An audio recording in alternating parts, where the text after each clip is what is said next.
Hello everyone, तो कैसे हैं आप सभी। उम्मीद करता हूँ आप सभी बहुत ही अच्छे होंगे। तो आज का वीडियो क्लास 10 के स्टूडेंटों के लिए बहुत इंपॉर्टेंट होने वाला है, क्योंकि आज के इस वीडियो में हम फिर से अपने सीरीज का नेक्स्ट वीडियो लेकर आ गए हैं, जिसमें हम क्लास 10th मैथ पढ़ रहे थे। तो इसका प्रश्नावली 1.1 हमने पूरी तरीके से कंप्लीट कर दिया था वन शॉट वीडियो में ही। प्रश्नावली 1.2 है, इसको आज के इस वीडियो में हम सॉल्व कराने का प्रयास करेंगे। तो देखिए, प्रश्नावली 1.2 है, तो इसको हम सॉल्व करेंगे, याद रखेंगे। तो यहाँ पे आपको क्वेश्चन दिखाई दे ही रहे हैं। तो सबसे पहले कि सिद्ध कीजिए कि √5 एक अपरिमेय संख्या है। तो इस टाइप के क्वेश्चन को मैं सॉल्व कराने का आपको प्रयास करूँगा। देखिए, मेरा लक्ष्य ये है कि हर वो व्यक्ति जो ये वीडियो देख रहा है उसको आसानी तरीके से इस वीडियो में याद हो जाए, समझ में आ जाए कि कैसे इस टाइप के क्वेश्चन अगर हम दे दें, ठीक है, तो हम उसको हल कर पाएँ। जैसे √5 है, तो यदि मान लेते हैं कि √2 दे दे, √3 दे दे, √4 दे दे या √7 दे दे, तो उसको हम कैसे हल करेंगे, ये हम आपको तरीका बताएंगे आज के इस वीडियो में ही। तो बात समझ रहे हैं, आगे बढ़ते हैं, इसको सॉल्व करने का प्रयास करते हैं। देखिए, पहला हमने यहाँ पे प्रश्नावली ले लिया है। यहाँ पे अगर आप देखें तो प्रश्नावली 1.2 आपको दिखाई दे रहा है। पहला हमने क्वेश्चन यहाँ पे ले लिया है। क्या हमने लिया है कि √5 एक अपरिमेय संख्या है। ये मैं अगर यहाँ पे लिख दूँ तो यहाँ पे ये रूट यहाँ पे है, ठीक है। तो देखिए, पहला क्वेश्चन है कि सिद्ध कीजिए कि √5 एक अपरिमेय संख्या है। इसको हमें सिद्ध करना है। देखिए, मैं पहले ही कह दे रहा हूँ, इस टाइप के क्वेश्चन थोड़ा सा इजी नहीं, थोड़ा सा हार्ड होते हैं। तो इसको आपको याद करना है, अगर समझना है सब कुछ ना, तो इसको स्टेप बाय स्टेप क्या किया जा रहा है इस पर आप ध्यान दीजिएगा। और ठीक है, अगर धीरे से अगर समझ में नया आए तो एक एक चीज़ को, एक एक पॉइंट्स को आप गहराई में समझेंगे तो समझ में आएगा। तो मैं वही समझाने का प्रयास करूंगा। देखिए, एक और मैं बात बता दूं कि यहाँ पे जो आपको दिखाई दे रहा है, यहाँ पे जो √5 दिखाई दे रहा है, तो ज़्यादातर आपके बोर्ड एग्जाम में ये क्वेश्चन √5 तो दिया है, पर √5 ना देकर आपसे कुछ अलग टाइप के क्वेश्चन कर देगा। जैसे कहेगा कि सिद्ध कीजिए कि √2 एक अपरिमेय संख्या है या √3 एक अपरिमेय संख्या है। तो √5 अगर ना देकर √2 दे दे, √3 दे दे, तब आप क्या करेंगे। तो पहले हम एग्जाम्पल से इस टाइप के क्वेश्चन को 1-2 प्रैक्टिस हम कराते हैं, उसके बाद हम इसको सॉल्व कराएंगे। अब मैं कह दे रहा हूँ गारंटी कि यदि आप एक क्वेश्चन को अच्छे से समझ गए तो इस टाइप के हजारों आपको क्वेश्चन दे दिया जाए, उसको सॉल्व कर लेंगे। तो चलिए, हमने एक एग्जांपल यहाँ पे लिया है जो आपके बोर्ड एग्जाम में पूछा गया है। ये क्वेश्चन कह रहा है कि सिद्ध कीजिए कि √2 एक अपरिमेय संख्या है। अगर √2 कह दे तो इसको कैसे सॉल्व करेंगे, ये आपके बोर्ड एग्जाम में पूछा गया क्वेश्चन है, ठीक है। बोर्ड एग्जाम में पूछा गया क्वेश्चन है, तो इसको आप समझिएगा। देखिए, कुछ चीज़ें हैं जो मैं आपको यहीं पे समझा दे रहा हूँ, ठीक है। समझ लेते हैं जी, अगर अच्छे से हमें समझना है तो समझ लेते हैं। देखिए, सपोज डेट ए एक संख्या है, ठीक है। सपोज डेट ए एक क्या है, ए एक अभाज्य संख्या है। अभाज्य मतलब कि जो अपने आप से केवल कटे। जैसे हो गया 2 हो गया, 3 हो गया, 5 हो गया, 7 हो गया, 11 हो गया, ठीक है। 11 के बाद 13 हो गया, 17 हो गया। तो ये सभी संख्याएं सिर्फ और सिर्फ अपने आप से कटती हैं। तो मान लेते हैं सपोज डेट कि ए एक संख्या है जो अभाज्य है, ठीक है। ए एक संख्या है जो अभाज्य है। तो अगर ए है वो b² को विभाजित कर देता है, मतलब ए से अगर b में हम भाग देते हैं, तो भाग चल जाता है, ठीक है। तो इसका मतलब वैज्ञानिक ने ये कहा कि अगर ए अगर b से भाग देता है, मतलब b² में, तो a अगर अभाज्य संख्या अगर b² में भाग देता है तो ये भाग चल जाता है, मतलब भाज्य हो जाता है, ठीक है। अगर भाज्य चल जाता है, भाग चल जाता है, तो वैज्ञानिकों ने, जो गणितज्ञ हैं, उन्होंने ये कहा कि अभाज्य संख्या अगर b² से भाग देने पर चल जा रहा है, तो वैज्ञानिकों ने कहा कि जो अभाज्य संख्या a है ना, वो b में भी भाग देगा तभी जाएगा। मतलब b² में अगर a से भाग दे रहे हैं तो भाग चला जा रहा है, इसका मतलब b भी अगर होगा ना, तो वहां पर भी हम a से भाग देंगे तो वो भी भाग चला जाएगा। नहीं समझ में आया, एग्जाम्पल से हम समझाएंगे तभी आपको समझ में आएगा। समझते हैं, जैसे कि सपोज डेट 6 है, तो 6 का स्क्वायर है। तो 6 का स्क्वायर है और एक अभाज्य संख्या हम यहाँ पे ले लेते हैं, जैसे अभाज्य संख्या हमने मान लेते हैं 2 ले लिया। तो देखिए 6 का स्क्वायर है ना, तो देखिए 6 के जगह पर आप समझिए b है और नीचे अभाज्य संख्या हमने a के जगह पर 2 ले लिया है। तो जो गणितज्ञ है उन्होंने ये कहा कि स्क्वायर है तो अगर 2 से हम भाग देते हैं, इसमें चला गया तो अगर देखते हैं तो 6 6 का 36 होता है, तो 36/2 हो जाएगा। अगर हम इसको काटें तो 2 एकम में 2 और 2 एकम में 2 और 2 8 16, मतलब 18 आ जा रहा है। तो गणितज्ञ ने कहा कि अगर 2 से हम भाग देते हैं तो जो 6 के स्क्वायर में चला जा रहा है भाग, तो गणितज्ञ ने कहा कि यदि ये स्क्वायर हट भी जाएगा तब भी हम 2 से भाग देंगे तो चला जाएगा। तो अगर हम स्क्वायर हटा देते हैं तो 6/2 होता है, तो 2 एकम में 2 और 2 3 6, फिर भी भाग चला जा रहा है 3 में, 3 बार आ जा रहा है, तो इसका मतलब भाग हो जा रहा है ना। तो वैज्ञानिकों ने यही कहा कि स्क्वायर में अगर भागे जाएगा तो इसमें भी भाग चला जाएगा बिना स्क्वायर पर भी। एक और एग्जांपल से मैं समझा दे रहा हूँ, जैसे कि मान लेते हैं 5 है, तो 5 का स्क्वायर में अगर मान लेते हैं आपने 5 से भाग दिया, तो देखिए 5 के स्क्वायर में अगर आप 5 से भाग देते हैं तो अगर चला जा रहा है, जैसे कि 5 का स्क्वायर 25 होगा, तो 5 5 5 एकम में 5 5 5 25, तो देखिए 5 आ गया, 5 बार में चला गया। मतलब मेन है कि स्क्वायर में अगर हम 5 से अभाज्य संख्या से भाग दे रहे हैं तो भाग चला जा रहा है। तो स्क्वायर अगर हट भी जाएगा, जैसे स्क्वायर हट गया तो 5 ही ना बचा और नीचे 5 है, तो 5 एकम में 5, तो तब भी तो भाग चला जा रहा है ना। स्क्वायर अगर नहीं रहेगा तब भी भाग चला जाएगा। तो यही वैज्ञानिकों ने कहा है, जो कि मैंने कोशिश किया है कि आपको आसानी तरीके से समझ में आ जाए। ठीक है, तो इसको केवल आपको ये नियम याद रखना है, इसको कुछ वो नहीं है कि आपको बिल्कुल याद ही रखना है। ठीक है, अब हम समझते हैं, अब हम हल करते हैं। देखिए सबसे पहले अगर इस तरीके का आपको संख्या दे, कह दे कि सिद्ध कीजिए कि √2 एक अपरिमेय संख्या है, तो आप लिखेंगे कि माना √2, जस्ट इसके अपोजिट मानेंगे। अपरिमेय कह रहा है तो हम कहेंगे माना √2 एक परिमेय संख्या है, ऐसे हम मानेंगे। तो हम लिखते हैं कि माना √2 एक अपरिमेय संख्या है, अपरिमेय संख्या है, ऐसे हम सबसे पहले मानेंगे। यहाँ पे अपरिमेय कहा ना, तो हम इसको परिमेय मानेंगे। सॉरी, देखिए यहाँ पे हमने मिस्टेक कर दिया। क्या हम मानेंगे? अपरिमेय मानेंगे। सॉरी, यहाँ पे अपरिमेय कहा है तो इसको हम परिमेय मानेंगे कि माना √2 एक परिमेय संख्या है। अपरिमेय कहा तो परिमेय संख्या मानेंगे। तो अगर हम ऐसा परिमेय संख्या मानते हैं तो ये बताइए, आप सोचिए कि √2 है तो √2 हमने लिख दिया, तो परिमेय जो संख्या होता है उसे p/q के रूप में हम लिख सकते हैं। तो ये p/ हमने q के रूप में इसको लिख दिया। अब जहाँ पर ये आप याद रखेंगे, पोस्ट में मैं बता दे रहा हूँ, जहाँ ये जो q है ना, q क्या है? q0 = 0। जो q होगा वहाँ पे हम कभी भी 0 नहीं लेंगे। और यहाँ पे जो p है, p व q जो है ना, वो सह अभाज्य संख्या है, सह अभाज्य संख्या है, सह अभाज्य संख्या है। ये बात आप याद रखेंगे कि यहाँ पे जो q है वो कभी 0 नहीं होगा और जो p और q है वो सह अभाज्य संख्या है। सह अभाज्य संख्या का मतलब ये होता है कि जिसका ऐसा कोई भी संख्या है जिसका HCF 1 आए, वो सह अभाज्य संख्या कहलाएगा। अब जिन विद्यार्थियों को HCF नहीं याद, तो उनको कैसे वो कर पाएंगे? तो थोड़ा सा मैं यहाँ पे समय इसीलिए लग रहा है क्योंकि मैं छोटी छोटी बातें मैं चाहता हूँ कि जिनको कुछ नहीं आता है वो भी थोड़ा सा यहाँ पे समझ लें। जिनको HCF निकालने नहीं आ रहा है तो ये यहाँ पे समझ लेते हैं, मैं ऊपर ऊपर ही बता दे रहा हूँ HCF कैसे निकलता है। जैसे कि मान लेते हैं 15, सह अभाज्य संख्या मतलब 15 और 16 है। तो अगर 15 का हम करते हैं तो 15 का गुणनखंड करते हैं तो 3 × 5 = 15 हो जाएगा। 16 का करते हैं तो 2 दूना 4, 4 दूना 8, 8 दूना 16। ठीक है, तो इनका गुणनखंड यही होगा। तो देखिए HCF क्या होता है कि इन दोनों का गुणनफल जब हुआ है तो इन दोनों में हम देखेंगे कि कौन ऐसा संख्या है जो उभयनिष्ठ है, जो कॉमन इन दोनों में है। तो देखिए ऊपर 3 है तो नीचे 3 है? नहीं है भैया।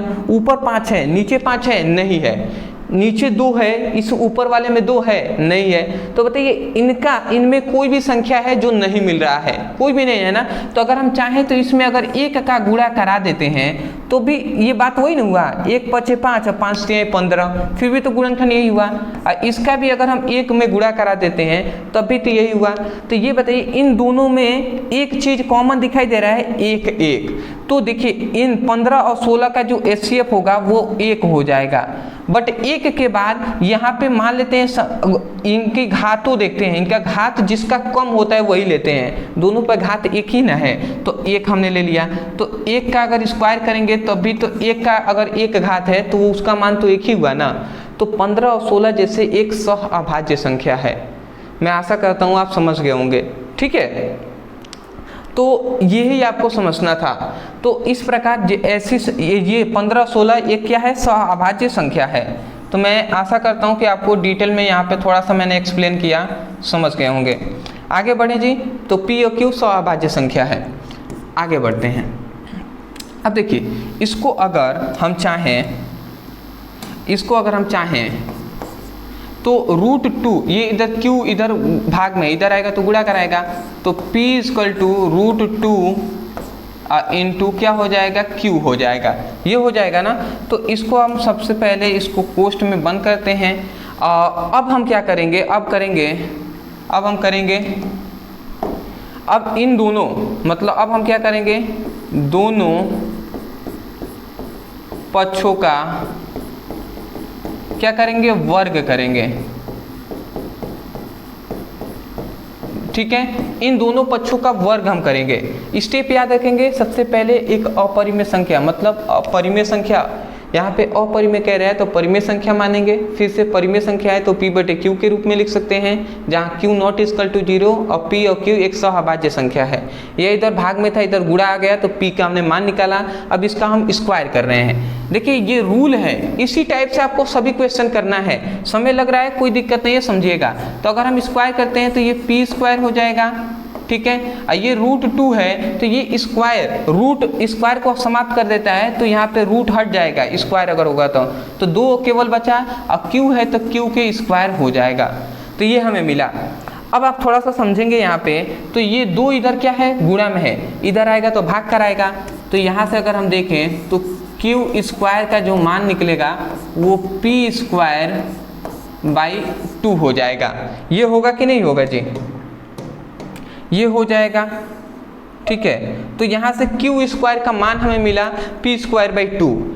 अब यहाँ पे हम जानते हैं 2 क्या है, एक सह अभाज्य संख्या है, 2 क्या है, एक अभाज्य संख्या है। तो हमने शुरू में आपको क्या बताया था कि यदि 2 अभाज्य संख्या यदि P में भाग देगा तो भाग अगर चला जाता है, ठीक है, अगर 2 से हम P में भाग देंगे तो भाग चला जाएगा। तो हम यहाँ पे लिखेंगे, हम क्या लिखेंगे जी, हम यही लिखेंगे कि यहाँ पे जो P² है ना, P² 2 से क्या होगा, भाज्य है। यदि P² जो P² है वो 2 से भाज्य है, मतलब 2 से अगर P में भाग देंगे तो भाग चला जाएगा, ठीक है, शेषफल कुछ नहीं बचेगा। तो अगर भाग चला जा रहा है तो हम जानते हैं कि अगर P² में चला जा रहा है तो P भी होगा ना, स्क्वायर हट भी जाएगा तब भी भाग चला जाएगा। तो हम लिख सकते हैं, तो P जो होगा ना, P 2 से भाज्य होगा, ठीक है। तो क्या हो जाएगा, तो P भी क्या होगा, 2 से भाज्य होगा। अगर P² 2 से भाज्य है तो P भी होगा, वो भी 2 से भाज्य होगा। ये रूल हमने पहले ही आपको बताया था, आपको याद होगा तो, ठीक है। तो ये हो गया। तो अगर आप समझें, यदि आप सोचते हैं तो यहाँ पे समझिएगा, अगर ऐसा होता है कि 2 से अगर भाग देने पर चला जाता है तो इसका मतलब क्या हुआ, मैं यहाँ पे थोड़ा सा समझाना चाहता हूँ कि 2 से अगर P में अगर 2 से भाग देंगे तो वो भाज्य है। तो इसका मतलब अगर यहाँ पे हम लिखें तो P से अगर 2 में हम भाग देते हैं, यहाँ पे कह रहे हैं ना P 2 से भाज्य है, तो P में अगर हम 2 से भाग देते हैं तो यहाँ पे तो कोई नंबर हमें मालूम नहीं है, तो सपोज डेटा से मान लेते हैं कि K1 में चला जाएगा, K1 बार में 2 से P कट जाएगा। तो इसको अगर हम ऐसा ले लेते हैं, अगर ये 2 इधर गुणा में है, इधर आएगा तो भाग कराएगा, ठीक है, इधर आएगा तो भाग कर आएगा, तो यहाँ से P का जो मान मिला वो 2K1 मिल गया, 2K1 हमें मिल गया। तो ये हमें P का जहाँ पे मान मिला, P का हमें क्या मान मिला है 2K1, ये हमें मिला है। तो इसको हम समीकरण फर्स्ट मानते हैं और इसको समीकरण 2 मानते हैं। ये इस टाइप से आपको समझना पड़ेगा एक एक बात को। देखिए अभी तक हमने आपको क्या समझाया उसको मैं एक बार रिपीट कर दे रहा हूँ। सिद्ध कीजिए कि √2 एक अपरिमेय संख्या है। ऐसे क्वेश्चन कहें तो पहले हम अपोजिट मानेंगे कि √2 एक परिमेय संख्या है। उसके बाद परिमेय संख्या यदि होता है तो √2 को P/Q के रूप में लिख सकते हैं, जहाँ Q जो है नॉट इक्वल टू 0, P व Q सअभाज्य संख्या है, मतलब जिसका HCF 1 आए वो सअभाज्य संख्या होगा। उसके बाद देखिए यहाँ से हमने केवल P का मान निकला है, इधर गुणा में था, भाग में था, इधर आया तो गुणा करा दिया है, तो ये हमने निकाला है। फिर से अब आप क्या करेंगे, आपको दिमाग में याद रखना है, इतना करने के बाद कोई भी संख्या हो तो उसको हम दोनों पक्षों का वर्ग करेंगे। तो वर्ग हमने किया तो P² रूट से कट गया तो 2Q² हो गया। फिर से यहाँ से देखिए इधर यहाँ पे क्या था, इधर ये 2 गुणा में था, इधर आएगा तो P में भाग कर आएगा, तो देख रहे हैं P में भाग करा दिया है।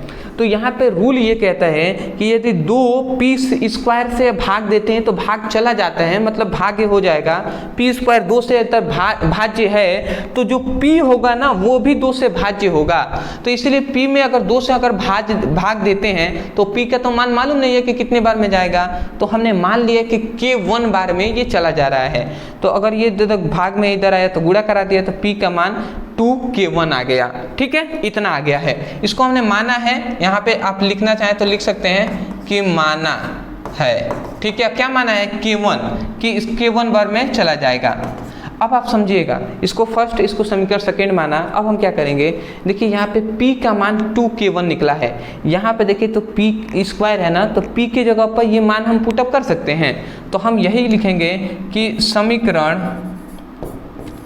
2 के मान को फर्स्ट में रखने पर, ठीक है, तो रखते हैं तो देखते हैं हमें क्या मिलता है। तो Q² है तो हम लिखते हैं Q², P है तो P के जगह पर 2 लिख देते हैं और K1 लिख देते हैं। और स्क्वायर है तो अगर हम इसको स्क्वायर देते हैं, ठीक है, तो स्क्वायर अगर देंगे तो इस पर भी स्क्वायर होगा ना, 2 पर भी और Q पर भी। तो 2 का स्क्वायर कितना होता है, 4 होता है। 2 का स्क्वायर 4 होता है, तो मैं यहाँ पे थोड़ा डायरेक्ट लिख दे रहा हूँ। क्या हम लिखेंगे कि 4K² हो जाएगा, होगा ना जी। 4K², 2K² अगर हम करते हैं तो 4K1² हो जाएगा। अब भाई नीचे 2 है तो 2 हमने लिख दिया। अगर हम इसको आगे सॉल्व करें तो ये 2 एकम में 2 और 2 दूना 4, ठीक है, ऐसे कट जाएगा। तो यहाँ से Q² का जो मान निकला वो 2K1² हो जाएगा, यही ना होगा जी। ठीक है, ये होगा। अब आप थोड़ा सा ध्यान से समझेंगे, समझने वाला क्या है, इधर 2 गुणा में है, इधर आएगा तो भाग कराएगा, बिल्कुल कराएगा। तो यहाँ से Q² में ये 2 भाग करा देगा, तो यहाँ से K1² इक्वल टू हमें मान मिलता है जो है Q²/2। क्या मिलता है, Q²/2 हमें यहाँ पे मान निकलता है। ठीक है, अब आप समझिएगा कि ये Q भी क्या है, Q भी एक सअभाज्य संख्या है। तो अगर 2 में 2 एक भाज्य संख्या है तो 2 अगर Q² में भाग देगा तो भाजक, मतलब Q² 2 से अगर भाज्य है, जैसे यहाँ पे P² 2 से भाज्य था तो P भी 2 से भाज्य है। इसी प्रकार हम कह रहे हैं कि Q² अगर 2 से भाज्य है तो Q भी होगा, वो भी 2 से भाज्य होगा। तो यही बात हम फिर से यहाँ पे लिखेंगे, ठीक है, यही बात हम फिर से यहाँ पे लिखेंगे कि Q, हम यही बात यहाँ पे लिखेंगे कि Q² 2 से अगर भाज्य है, ठीक है, तो Q² अगर 2 से भाज्य है तो इसका मतलब Q भी होगा ना, स्क्वायर नहीं भी होगा तो Q भी 2 से भाज्य होगा, होगा ना, भाज्य होगा, बिल्कुल होगा। तो अगर हम इसको देखें तो Q/2, तो अगर हम Q में 2 से भाग देते हैं तो हमें तो पता नहीं है Q का मान, तो ऐसा मान लेते हैं कि K2 आ जाएगा। K2 हम मान ले रहे हैं कि K2 आ जाएगा अगर हम Q में भाग देते हैं 2 से। तो अब हम ध्यान से समझेंगे, यहाँ पे अगर हम देखें तो यहाँ पे 2 इधर भाग में है, इधर आएगा तो गुणा कराएगा। तो यहाँ से Q का मान निकला वो 2 × K2 निकल गया, 2 इंटू K2 निकल गया। बात समझ रहे हैं? तो इसको, इस वाले को देखिए, इस वाले को समीकरण 2 माना है, तो अब इसको हम समीकरण 3 मान लेते हैं, इसको समीकरण हम 3 मान लेते हैं। अब आप ध्यान से समझेंगे, अब आपका सॉल्व हो ही गया है। अब यदि समीकरण 2 को अगर हम देखें तो 2 में 2 को अगर आप देखते हैं तो p², मैं यहाँ पे लिख रहा हूँ p, यदि हम 2 को देखते हैं तो p 2k1 लिखा गया है, p 2 इंटू K1 भी हम लिख सकते हैं। अरे ये इसके बीच कुछ नहीं है तो बुरा ही है ना, तो 2K1 हमने लिख दिया। फिर से P का मान हमने, Q का मान हमें यहाँ पे दिया है 2 इंटू K2, ये दिया है। बात समझ रहे हैं ना? तो अगर आप देखते हैं, अगर यहाँ पे आपने ध्यान से देखा होगा P1 का मान और ये क्या है Q2 का मान, यही है ना जी। तो अगर आप ध्यान से देखे होंगे तो यहाँ पे P का गुणनखंड 2 गुणे K1 है और Q का गुणनखंड 2 गुणे क्या है Q2 है। तो हमने P और Q को सबसे पहले ही हमने क्या यहाँ पे लिखा था कि P और Q क्या है, एक सहअभाज्य संख्या है। और सहअभाज्य संख्या किसे कहते हैं? जिसका HCF 1 होता है। ये बताइए कि यहाँ पे P और Q है, दोनों का गुणनखंड किया गया है, तो इसका सहअभाज्य मतलब अगर हम देखें तो इसका HCF कितना होगा? अगर P Q का HCF कोई पूछे तो आप क्या कहेंगे? तो आप देखेंगे इन दोनों में क्या है जो हमें मिल रहा है, जो दोनों में उभयनिष्ठ है। तो दोनों में उभयनिष्ठ या कॉमन क्या है? दिख रहे हैं ऊपर भी 2 है, ऊपर भी नीचे भी 2 है, मतलब 2 मिल रहा है। तो अगर हम इसका HCF देखें ना, अगर हम इसका कोई हमसे HCF पूछ दे, HCF, तो इसका HCF क्या हो जाएगा? इसका HCF हम कहेंगे 2 हो जाएगा। तो ये बताइए, ये आप बताइए कि इसका HCF 2 हो जाएगा, ठीक है। परंतु हमने कहा था कि P और Q सहअभाज्य संख्या है, तो बताइए सहअभाज्य संख्या का HCF तो हमेशा 1 होता है। यदि 1 न आता है, अलग कोई आ गया, 2 हो गया, 3 हो गया, तो वो तो सहअभाज्य संख्या है ही नहीं। इसका मतलब P और Q सहअभाज्य संख्या नहीं है। और ये बताइए जब सहअभाज्य संख्या ये P Q नहीं है तो हम कैसे कह सकते हैं कि ये एक √2 एक परिमेय संख्या है? तो अतः ये हमने जो माना था कि √2 एक परिमेय संख्या है, ये समीकरण फर्स्ट और सेकेंड, मतलब सेकेंड और थर्ड जो समीकरण है, इसको देखने से हमें पता चल गया कि ना भैया ये परिमेय संख्या नहीं है, ये एक अपरिमेय संख्या है। बात समझ रहे हैं? क्यों? क्योंकि ये P और Q सहअभाज्य संख्या नहीं है। सहअभाज्य संख्या क्यों नहीं है? क्योंकि इसका HCF अगर हम देखें तो यहाँ पे 2 उभयनिष्ठ मिल रहा है, तो इसका मतलब 2 HCF है। और सहअभाज्य संख्या का HCF तो 1 ही होता है। तो हम लिखेंगे, हम क्या लिखेंगे भैया? हम यहाँ पे लिखेंगे, इसको मैं मिटा दे रहा हूँ, तो हम लिखेंगे यहाँ पे, अब आपको लिखना पड़ेगा कि अब क्या लिखेंगे कि समीकरण 2, 3 को देखने से स्पष्ट होता है कि P व Q एक, ठीक है, P और Q सहअभाज्य संख्या नहीं है, सहअभाज्य संख्या नहीं है। अतः क्या हो जाएगा?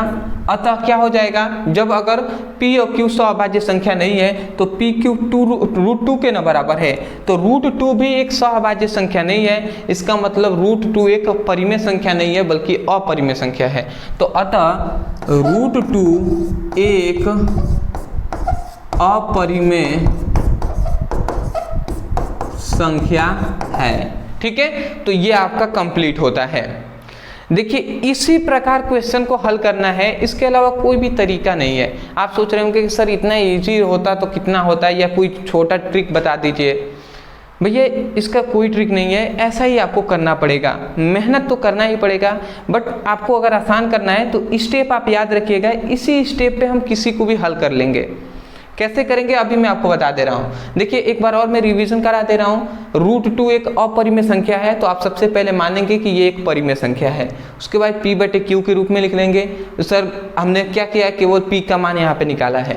दोनों पक्षों के उसके बाद वर्ग करेंगे। दूसरा आपका काम रहेगा दोनों पक्षों का वर्ग करेंगे, और वर्ग करने के बाद देखिए q² का मान हमने निकाला है, तो p²/2 आया है। तो यदि अगर p² 2 से भाज्य है तो p भी 2 से भाज्य होगा, ये बात आपको पता है। तो p/2 में अगर भाग देते हैं तो मान लेते हैं k1 आया है, तो यहाँ से हमने p का मान निकाला। अब p के मान को हम समीकरण फर्स्ट में रखेंगे, तो देखिए हमने हल किया है, तो फिर से k1² = q/2 आ गया है। अब फिर से मानेंगे q² को 2 से अगर 2 से भाज्य है तो q भी 2 से भाज्य होगा। तो यहाँ से अगर हम फिर से मान किए हैं तो k2 का मान हमें निकल गया है। अब इसी को हमने देखा है, तो देखिए दोनों में 2 मिल गया, तो इसी पर हम ऐसे लिख दिए हैं। बात समझ में आ रहा है ना? पहले स्क्रीनशॉट ले लीजिए, उसके बाद हम आगे बढ़ते हैं। ले लिए होंगे, थोड़ा सा मैं देख लूँ वीडियो बन रहा है ना। चलिए जी, 26 मिनट हो गया, 20-22 मिनट तो हो ही गया। चलिए आगे बढ़ते हैं। ले लिए होंगे ना? चलिए अब देखिए, सपोज डेट मैं थोड़ा सा पीछे आता हूँ। √2 एक परिमेय, मतलब √5 एक अपरिमेय संख्या है। चलिए इसको हम करते हैं। तो सपोज डेट यही क्वेश्चन पे देखिए आपको कुछ नहीं करना है, बस ये स्टेप आप याद रखेंगे ना तो आप कर पाएंगे। देखिए अगर कह दिया √5, इसको हम मान लेते हैं। थोड़ा सा मैं अगर यहाँ पे करूँ, ध्यान से आप समझेंगे, थोड़ा सा समय देंगे आपको, अभी सब समझ में आ जाएगा।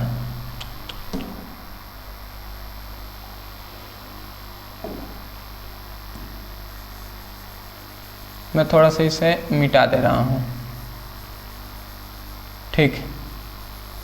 इसको मैंने मिटाया इसलिए क्योंकि मुझे यहाँ पे लिखना क्या है, मुझे यहाँ पे लिखना है √5, ठीक है जी। तो अब हमने यहाँ पे क्या लिख दिया, अब हमने यहाँ पे लिख दिया है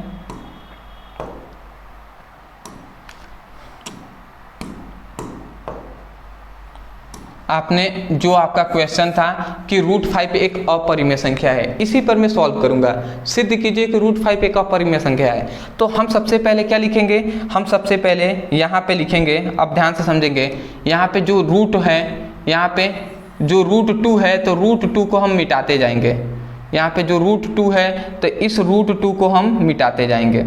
तो देखिए हम क्या लिखते हैं, हम यहाँ पे लिखेंगे, यहाँ पे कि √5, यहाँ पे हम लिखेंगे माना √5 एक परिमेय संख्या है। फिर से √5 को हम p/q के रूप में लिख सकते हैं, जहाँ q ≠ 0 और pq सहभाज्य संख्या है।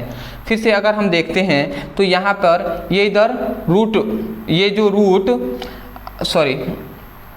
यहाँ पे ये q इधर भाग में इधर आएगा तो गुणा कराएगा, तो √5q हो जाएगा, मतलब p का मान हमें मिल गया। उसके बाद जब हम इनका वर्ग करेंगे तो वर्ग क्या हो जाएगा, p² हो जाएगा। और रूट अगर हटता है, स्क्वायर से रूट हट जाएगा तो 2 के जगह पर कितना आएगा, 5 आ जाएगा, और q² हो जाएगा। तो जहाँ जहाँ 2 है वहाँ पे 5 कर देंगे, ठीक है। जहाँ जहाँ 2 है वहाँ पे हम क्या करेंगे, वहाँ पे हम 5 करेंगे। तो यहाँ पे भी 2 है, यहाँ पे भी 2 है, तो यहाँ पे हम क्या करेंगे, 5 कर देते हैं। तो हम यहाँ पे लिखते हैं 5, यहाँ पर भी 5। बात समझ रहे हैं ना? केवल आपको जहाँ जहाँ बस थोड़ा थोड़ा आपको मिटाना है, ठीक है, वैसे ही हो जाएगा। जहाँ जहाँ √2 है ना, वैसे ही सेम टू सेम वही स्पीड रहेगा। फिर से अगर 5 अभाज्य संख्या है तो p² 5 से अगर भाज्य है तो p होगा ना, वो भी 5 से भाज्य हो जाएगा, ठीक है। तो इसको फिर से यहाँ पे जो 2 है तो इसको 2 को हम मिटाएंगे और लिखेंगे कि p² यदि 5 से भाज्य है तो p भी जो होगा वो भी 5 से भाज्य होगा। तो इसका मतलब हम क्या लिख देंगे, p में अगर 2 से हम भाग देते हैं तो मान लेते हैं k1, तो 2 के जगह पर हम 5 लिखेंगे ना, तो फिर से हम इसको मिटाएंगे। हम क्या लिख देंगे, यहाँ पे लिखेंगे 5। बात समझ रहे हैं? उसके बाद यहाँ पर फिर से हम इसको, यहाँ पे देखिए ये इधर भाग में इधर आएगा तो गुणा कराएगा k1 में, तो यहाँ पे फिर से p का मान निकला 5k1 मिल गया।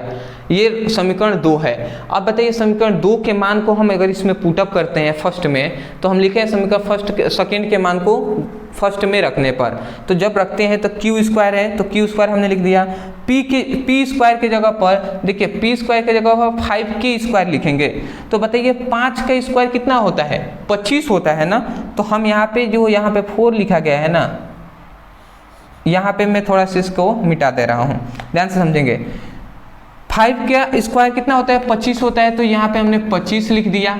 और उसके बाद नीचे 5 है तो हमने 5 लिख दिया, ठीक है। नीचे क्या है, 5 है तो हमने 5 लिख दिया। अब बताइए ये क्या हो जाएगा, 5 एकम में अगर मैं यहाँ से कलर चेंज कर लूँ, अब देखेंगे तो 5 एकम में 5 और 5 पचे 25, तो ऊपर क्या आएगा, 5 आ जाएगा। ये तो एक का कोई मतलब नहीं है नीचे, तो मतलब 5k स्क्वायर हो जाएगा। तो यहाँ पे जहाँ पे 2 है ना, यहाँ पे हम क्या लिख देंगे, 5 लिख देंगे। यहाँ पे हम क्या लिखेंगे, 5k स्क्वायर, मतलब q स्क्वायर का मान 5k स्क्वायर आ गया।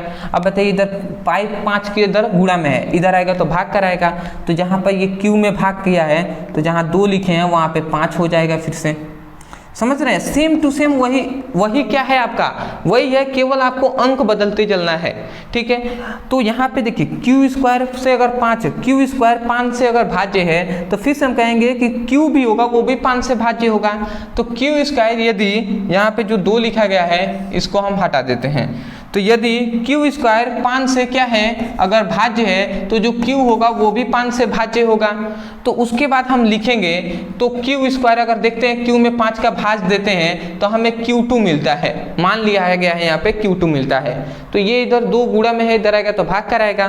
तो जहाँ जहाँ 2 है वहाँ पे फिर से हम क्या करेंगे, वहाँ पे हम 5 लिख देते हैं। तो यहाँ पे सपोज डेट 5 है, ये इधर गुणा में गया तो इधर 5 आ गया। तो देखिए समीकरण हमें 3 मिल गया। अब देखते हैं समीकरण 2 को अगर देखें तो p = 5 × k1 निकला है। तो यहाँ पे अगर हम देखते हैं तो यहाँ पे p का मान हम रखें तो 5 × k1, तो 5 हमने लिख दिया 5 × k1। q का मान हम देखें 5 × k2, तो यहाँ पे 5 × k2 लिख दिया। अब हम देख रहे हैं इन दोनों का अगर हम HCF निकालते हैं, p और q का HCF, तो बताइए 5 आएगा कि नहीं, दोनों में है 5 तो 5 आ जाएगा। बट हम जानते हैं कि सहअभाज्य संख्या PQ है। सहअभाज्य संख्या कब होगा, जब HCF 1 होगा। तो ये बताइए जब PQ का HCF 5 आ रहा है, इसका मतलब PQ सहअभाज्य संख्या नहीं है ना। तो जब नहीं है सहअभाज्य संख्या तो इसका मतलब हमें पता चल गया, क्या हमें पता चला है, हमें ये पता चला है कि रूट में जो 5 होता है वह एक अपरिमेय संख्या होता है। तो मैं आशा करता हूँ कि आपको समझ में आ गया होगा। तो इस टाइप से कोई भी क्वेश्चन अगर इस टाइप का आता है आपके बोर्ड एग्जाम में, बताइए कर पाएंगे कि नहीं कर पाएंगे, कर देंगे ना। देखिए एक क्वेश्चन में बताया, इस टाइप के अगर कोई भी क्वेश्चन देता है आपको सेम टू सेम इसी प्रक्रिया के साथ हल करना है। मैं आशा करता हूँ आप समझ के होंगे। पहले स्क्रीनशॉट ले लीजिए, इसके बाद मैं आपको होमवर्क दे रहा हूँ, स्क्रीनशॉट ले लीजिए। ले लिए होंगे, चलिए मैं आशा करता हूँ आपने स्क्रीनशॉट ले लिया होगा। अब होमवर्क देख लीजिए, ये आपके लिए एक होमवर्क दिया जा रहा है कि सिद्ध कीजिए कि √3 एक अपरिमेय संख्या है।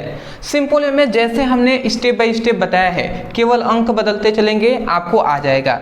जैसे हमने √5 का अंक बदला है वैसे ही आप बदल कर लिख सकते हैं। बात समझ रहे हैं ना।